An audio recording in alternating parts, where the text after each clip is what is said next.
আর্থিক তছরূপ আইনে বাজেয়াপ্ত হয়েছে বিপুল পরিমাণে টাকা। আমি আরো বিস্তারিত জানবো, সরাসরি কথা বলবো আমাদের প্রতিনিধি অতনু হালদারের সঙ্গে। অতনু, কি খবর রয়েছে? দেখো, যেটা খবর রয়েছে সেটা হচ্ছে যে ইডি নতুন করে এই কয়লা পাচার কাণ্ডের তদন্তে 160 কোটি টাকার সম্পত্তি অ্যাটাচ করেছে এবং এর আগেও তারা বেশ কয়েক কোটি টাকার সম্পত্তি অ্যাটাচ করেছিল। সব মিলিয়ে এখন অঙ্কটা দাঁড়ালো 482 কোটি টাকার সম্পত্তি এই কয়লা পাচার কাণ্ডে ইডি অ্যাটাচ করলো। তার মধ্যে আজকে যেটা একদম রীতিমতো প্রেস রিলিজ দিয়ে জানানো হয়েছে ইডির তরফ থেকে যে 160 কোটি টাকার সম্পত্তি তারা অ্যাটাচ করেছে। এই প্রেস রিলিজে কয়লা পাচার সংক্রান্ত আরও বেশ কিছু গুরুত্বপূর্ণ তথ্য ইডি তুলে ধরেছে। সেগুলো কীরকম? ইডির বক্তব্য হচ্ছে যে এই কয়লা পাচার কাণ্ড চলতো, কিভাবে চলতো সেটাও এই প্রেস রিলিজে বলা হয়েছে। কি বলা হয়েছে? যে এই পশ্চিমবঙ্গের যে সমস্ত জায়গায় কয়লা খনি রয়েছে সেখান থেকে ট্রাকে করে বেআইনিভাবে কয়লা পাচার করা হতো এবং সেগুলো বিভিন্ন কোম্পানিতে সেই কয়লা চলে যেত। এখন এই যে ট্রাকগুলো সেইগুলো তো বেআইনিভাবে যে তাদের পাচার করা হতো, তাহলে রাস্তায় তাদেরকে পুলিশ ধরতো না কেন? ইডি এই প্রেস রিলিজে দাবি করছে যে এই যে কয়লা সিন্ডিকেটের যে মাথা অনুপ মাঝি ওরফে লালা, তার নামে লালা প্যাড চলতো। এই লালা প্যাড কি? লালা প্যাড হচ্ছে 10 বা 20 টাকার নোট, যেটা যে ট্রাকে করে কয়লা পাচার হবে সেই ট্রাকের নম্বর প্লেটের কাছে এই 10 বা 20 টাকার নোট সেইটাকে ধরে একটা ছবি তুলতো পাচারকারীরা। তারপর তারা সিন্ডিকেটের মাথাদের কাছে সেই ছবি পাঠিয়ে দিত, আর সিন্ডিকেটের মাথারা সেই ছবি পাঠিয়ে দিত যারা রাস্তায় যে সমস্ত পুলিশ পিকেট থাকতো, যাদের আটকানোর কথা, সেই সমস্ত পুলিশ প্রশাসনের কর্তা ব্যক্তিদের কাছে। মানে সেখানেও একটা সিন্ডিকেট ছিল বলে ইডির দাবি। এর ফলে কি হতো?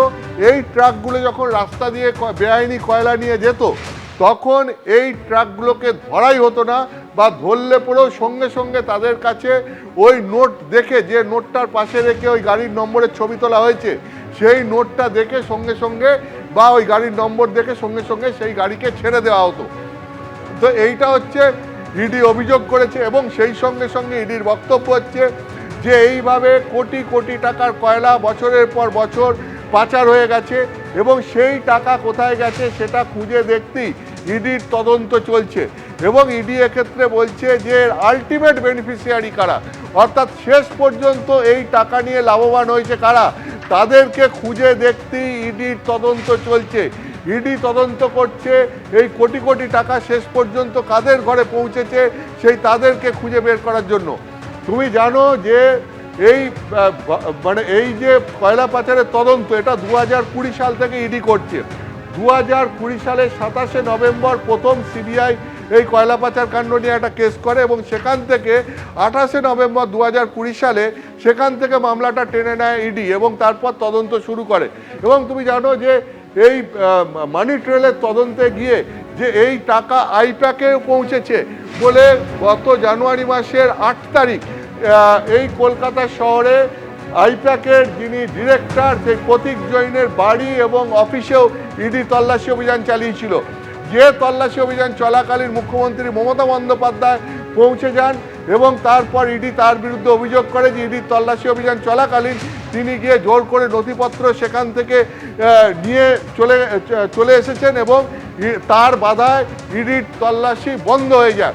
এখন যদিও পরে মুখ্যমন্ত্রী মমতা বন্দ্যোপাধ্যায়ের তরফ থেকে দাবি করা হয় যে এই যে আইপ্যাকের অফিসে তল্লাশি চালানো হয়েছিল, আইপ্যাক দীর্ঘদিন ধরে তৃণমূলের রাজনৈতিক কাজকর্ম দেখে এবং তাদের পার্টির সংক্রান্ত অর্থাৎ তৃণমূলের বিভিন্ন রাজনৈতিক কর্মকাণ্ড সংক্রান্ত নথিপত্র সেখান থেকে সেগুলো নিয়ে নেওয়ার জন্য ইডি এসেছিল এবং তিনি গিয়ে ইডির অনুমতি নিয়ে সেই সমস্ত নথিপত্র নিয়ে চলে আসেন, কোনো কিছু জোর করে নিয়ে আসেননি।